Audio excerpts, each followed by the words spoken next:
नमस्कार मित्रांनो, तर मित्रांनो आजच्या व्हिडिओमध्ये आज आपण अशा मुलीबद्दल पाहणार आहोत. तिने आपल्या ॲक्टिंग व लुकमुळे सध्या संपूर्ण महाराष्ट्रभरामध्ये आपले खूप मोठे चाहता वर्ग तयार केलेला आहे. तर मित्रांनो, कॉन्स्टेबल मंजू या मालिकेमधील सगळ्यांची आवडती अभिनेत्री म्हणजेच मंजू हिच्या जीवनशैलीबद्दल आज आपण या व्हिडिओमध्ये पाहणार आहोत. चला तर मित्रांनो, व्हिडिओ चालू करूया न वेळ गमावता.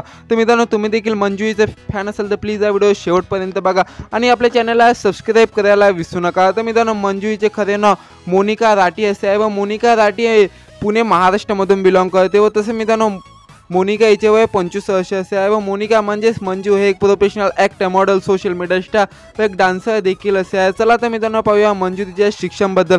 मित्रांनो, मंजू तिने आपले शिक्षण स्वामी विवेकानंद हायस्कूल पुण्यामधून आपले शिक्षण कंप्लीट केलेले आहे. चला तर मित्रांनो पाहूया मंजू तिच्या करिअरबद्दल. मित्रांनो, मंजू तिने आपल्या करिअरची सुरुवात अनेक छोट्या मोठ्या मालिकेपासून तिने आपल्या करिअरची सुरुवात केली, परंतु मित्रांनो तिला काही सुरुवातीला प्रतिसाद मिळाला नाही व मित्रांनो सध्या मंजू तिच्या कॉन्स्टेबल मंजू या मालिकेपासून सध्या संपूर्ण महाराष्ट्रभरामध्ये खूप जास्त लोकप्रसिद्ध होत आहे व तिची ॲक्टिंग व लुक हे संपूर्ण महाराष्ट्राला खूप जास्त आवडत आहे व सध्या ते संपूर्ण महाराष्ट्रभरामध्ये आपली खूप मोठी ओळख निर्माण करत आहे व आपला चाहता वर्ग बनवत आहे. चला तर मित्रांनो पाहूया मंजू म्हणजेच मोनिका हिच्या पर्सनल लाईफबद्दल. मित्रांनो, मोनिका हिच्या हाईट 5 फूट 2 इंच असे, वजन 75 kg असे आहे व तसेच मित्रांनो मोनिका सध्या अनमॅरिड आहे. चला तर मित्रांनो पाहूया मोनिका हिच्या इंस्टाग्रामबद्दल. मोनिका हिच्या इंस्टाग्रामवरती 6000 पेक्षा जास्त फॉलोअर्स आहे व तसे मित्रांनो मोनिका हे पर एपिसोड 20 ते 25 हजार रुपये असे चार्ज करतो. तर मित्रांनो, तुम्हाला देखील मोनिका म्हणजेच मंजू हे आवडते का? मला कमेंट सेक्शनमध्ये जरूर कळवा. व्हिडिओ आवडला असेल तर प्लीज व्हिडिओला लाईक कमेंट शेअर व आपल्या चॅनलला सबस्क्राईब करायला विसरू नका व तुम्हाला कोणाच्या लाईफस्टाईलबद्दल व्हिडिओ हवेत